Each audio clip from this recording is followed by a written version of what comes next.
जन्म हो सारा पर तू को मते देखिस ना मो तते देखिस को भूख लागले ना खाइबो काम नहीं खाइबो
महिला अभियोग कर घरे कहीं नथिले अच्छा अगा तो पुओ भी एठी सोई के घर भीतर को जाइतला सेई सूत्र पाई घर भीतर बसे से मो पुओ को छाती रे जापुर दातला मजी पहुंच गली अब कोन ଆଚ୍ଛା ଆପଣ ଆସି ପହଞ୍ଚିଲା ପରେ ସେ କ'ଣ ପିଲାକୁ ନେଇକି ପଳଉଥିଲା? ନା ମୁଁ ଅଗାଧୁକୁ ଡାକିଲି, ଅଗାଧୁ ଆସି ପୁଅକୁ ତା ପାଖରୁ ଆଣିଲି। ଅଗାଧୁ କି? ଆଜ୍ଞା ମୁଁ କୁହ ତମେ ଆସି ପହଞ୍ଚିଲା ପରେ କ'ଣ ଦେଖିଲ? ସାର୍ ମୁଁ ଦେଖିଲା ବେଳକୁ ସେ ସବୁ ଛାତିରେ ଭିଡ଼ି ଧରିଥିଲେ। ହଁ ତାପରେ ତମ ଛାତିରୁ ଛୁଆକୁ ଭିଡ଼ି ଆଣିଲ। ନାଇଁ ଆଜ୍ଞା ମୁଁ ପାଖକୁ ଯିବା ମାତ୍ରେ ସେ ପୁଅକୁ ମୋତେ ଦେଇଦେଲା। ମିସେସ ସାମନ୍ତରାୟ ଅଗାଧୁ ଯାହା କହୁଛି କ'ଣ ସତ?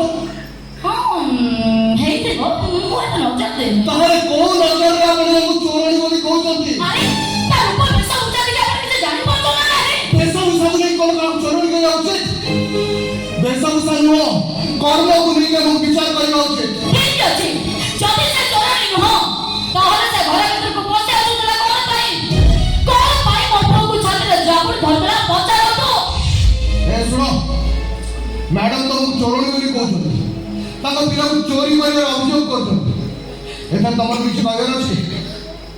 ତାଙ୍କ ଅଭିଯୋଗ ଉପରେ ଆପଣ ମୋତେ ଥାନାକୁ ନେଇ ଚାଲନ୍ତୁ ଥାନା ବାବୁ, ମୋର କିଛି ବି କହିବାର ନାହିଁ। କିନ୍ତୁ ଥାନାକୁ ନେବା ପୂର୍ବରୁ ମୁଁ ବି ତମ ଉଦ୍ଦେଶ୍ୟ ବିଷୟରେ ସବୁ କଥା ଜାଣିବାକୁ ଚାହୁଁଛି। କୁହ, କ'ଣ ପାଇଁ ତମ ପିଲାକୁ ଚୋରି କରିବାକୁ ଚାହୁଁଥିଲ? ନାଇଁ ଥାନା ବାବୁ, ମୋ ଚୋରାଣି ନୁହେଁ କି ମୁଁ ପିଲା ଚୋରି କରିବାକୁ ଆସିନଥିଲି। ଚାକରଟି ଭାବରେ ଏ ଘରକୁ ଆସିଥିଲି ଟିକେ ଆଶ୍ରୟ ନେବା ପାଇଁ। ତାହେଲେ ତାଙ୍କ ପିଲାକୁ ଛାତିରେ ଭିଡ଼ି ଧରିଥିଲ କ'ଣ ପାଇଁ? ଘର ଭିତରେ ବସି ଆସି ଦେଖିଲି କେହି ବି ନାହାନ୍ତି। କୋନି ବାବୁ ଏକଟା ଶୋଇଛନ୍ତି। ପିଲାଟାକୁ ଦେଖି ମାର ମନଟା ସମ୍ଭାଳି ହେଲାନି। ମୁଁ ତାକୁ ଛାତିକି ଉଠେଇ ଆଣିଲି। ଏ ଘରକୁ ଚାକରାଣୀ କାମ କରିବାକୁ ଆସିଛି ବୋଲି କହି ଗୁଣୁଗୁଣ ହେଇ କେତେ କଥା କହିଗଲି, ହେଲେ ସେ କିଛି ଶୁଣିଲେନି। ଆହୁରି ଜୋରରେ କାନ୍ଦିବାକୁ ଲାଗିଲେ। ହେଲେ ମୋ ମାର ମନଟା ସମ୍ଭାଳି ହେଲାନି ଥାନା ବାବୁ। ମୁଁ ତାକୁ କୋଳକୁ ଉଠେଇ ଆଣି ମୋ ଛାତିର କ୍ଷୀର ତାକୁ ପାଟିରେ ଦେଇଦେଲି। ଆଉ ଠିକ ସେତିକିବେଳେ ମା ବସି ଆସିଲେ। ଏ ଘରକୁ ପିଲା ଚୋରି କରିବାକୁ ଆସି ବୋଲି କହି ମୋତେ ରଖି ରଖୁଛନ୍ତି ବାବୁ। ଏଇ ଦେଖନ୍ତୁ, ତା ହାତରେ ଶଙ୍ଖ ନାହିଁ କି ତା ବଦଳରେ ସିନ୍ଦୁର ନାହିଁ। ସେ ବାହା ଅଛି କି ବାହା ହେଇ ବିଧବା ଅଛି ସେ କଥା ସିଏ ଜାଣିଥିବ। ବାହା ନ ହୋଇଥିଲେ କ'ଣ ମାର ଭାବନା ଆସିବ ନା ବିଧବା ଜାତିର କ୍ଷୀର ବାହାରିବ? ଠିକ ଅଛି, ଯଦି ସେ ପୁଅ ପିଲାର ମା ଘରେ ତାର କ୍ଷୀର ଖାଇବା ପିଲା ଅଛି ତାହେଲେ ତ ତାର ସ୍ୱାମୀ ଥିବ। ଆଉ ଯଦି ତାର ସ୍ୱାମୀ ଅଛି ତା ହାତରେ ଶଙ୍ଖ ତା ବଦଳରେ ସିନ୍ଦୁର ନାହିଁ କ'ଣ ପାଇଁ? ତାର ବାହା ହବା ନ ହବା ସହ ମୋର କିଛି ବି ସମ୍ପର୍କ ନାହିଁ। ମୋ ସମ୍ପର୍କ ଅପରାଧର ଅଭିଯୋଗ ସତ କି ମିଛ? ସତ, ତାଙ୍କ ଅଭିଯୋଗ ସତ। ଆପଣ ମୋତେ ଥାନାକୁ ନେଇ ଚାଲନ୍ତୁ। ଏଠି ମୋ ଚରିତ୍ରକୁ ଯେଉଁଭଳି ଭାବରେ ଉପସ୍ଥାପନା କରାଯାଉଛି, ବରଂ ତାଠୁ ଭଲ ହବ ଜେଲରେ ସେଇ ଅନ୍ଧାରେ ଗୋଟି ନେଇ ଚାଲନ୍ତୁ ମୋତେ। କିନ୍ତୁ ତମେ ମୋ ସହ ମୁହଁ ଲୁଚେଇ କଥା ହଉଛ କ'ଣ ପାଇଁ? ମୋ କର୍ମ ସହ ମୋର କି ସମ୍ପର୍କ ଅଛି ଯେ ମୋ ମୁହଁ ଦେଖିଲେ ଆପଣ ମୋ ଉପରେ ହେଇଥିବା ଅଭିଯୋଗକୁ ମିଛ ବୋଲି ପ୍ରମାଣିତ କରିଦେବେ? ମୁଁ କିନ୍ତୁ ତମ ମୁହଁ ଦେଖିବି। ତମକୁ ଚିହ୍ନିବା ଜାଣିବା ପରିଚୟ ପାଇଁ ତମ ମୁହଁ ଦେଖିବା ମୋ ପାଇଁ ଆଇନ ସମ୍ମତ। ତାହେଲେ ଠିକ ଅଛି, ଦେଖନ୍ତୁ ମୋ ମୁହଁ।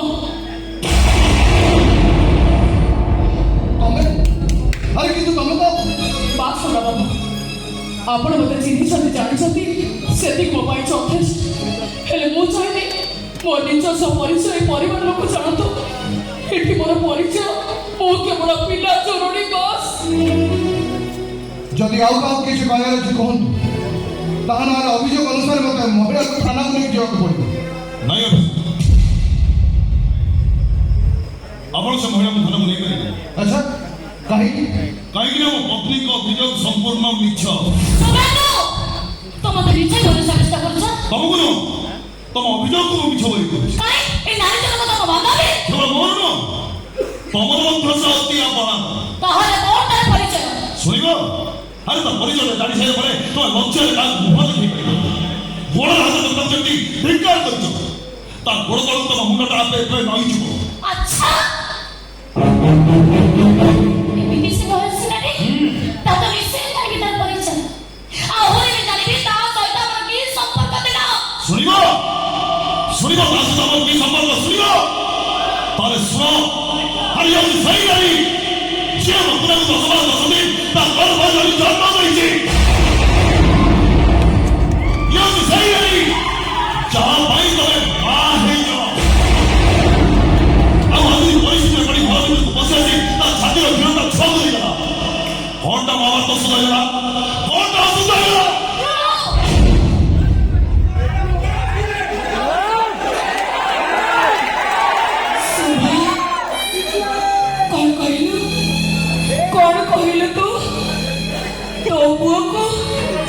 ଗର୍ଭରେ ରଖି ଜନ୍ମ ଦେଇଛି। ହଉ ଇଏ ଆଉ କେହି ନୁହଁ, ଇଏ ଆମ ପୁରାଣ ଜନ୍ମ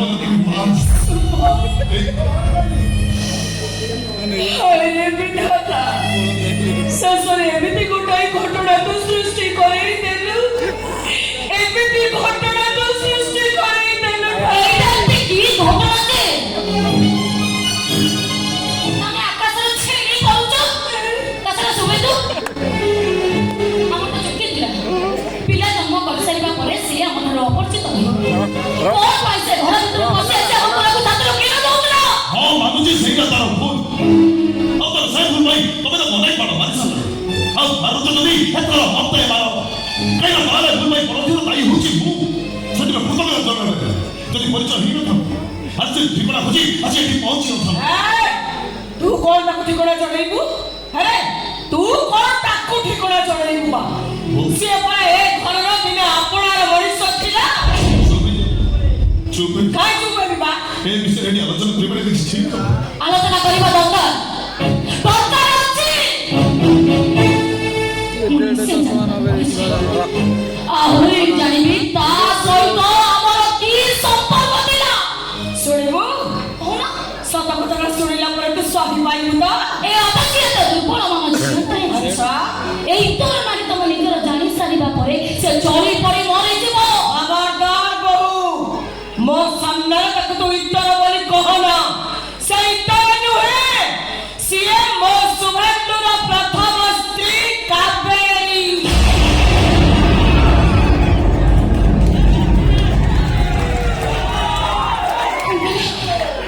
କଣ କହିଲେ ଆପଣ?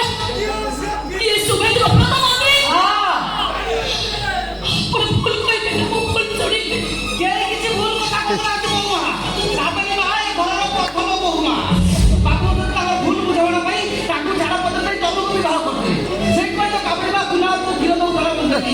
ତାଙ୍କ ଛୁଆଟା ଜାଣିପାରିଲି ତାକୁ ଏ ହାତ ଉଠେଇ ମାଡ଼ ମାରିବ ତା ଠିକ କଥା ବୋହୁମା। ସରି ମିସେସ୍ ସାମନ୍ତରାୟ, ଘଟଣାଟା କେବଳ ପାରିବାରିକ ସମସ୍ୟାରେ ସୃଷ୍ଟି ହେଇଗଲା। ତେଣୁ ଆପଣଙ୍କ ଅଭିଯୋଗର ଆଉ କିଛି ମୂଲ୍ୟ ନାହିଁ। ମୁଁ ଏବେ ଆସୁଛି। ଯଦି ପାରିବାରିକ ସମସ୍ୟାର ସମାଧାନ ନ ହୋଇପାରେ ଆପଣ ମୋତେ କିଛି ବି ଅଭିଯୋଗ କରିବେ। According to the law I will definitely help you. ତେବେ ଏଇ ମହିଳାଙ୍କ ବିଷୟରେ ମୁଁ ଏତିକି କହିବି,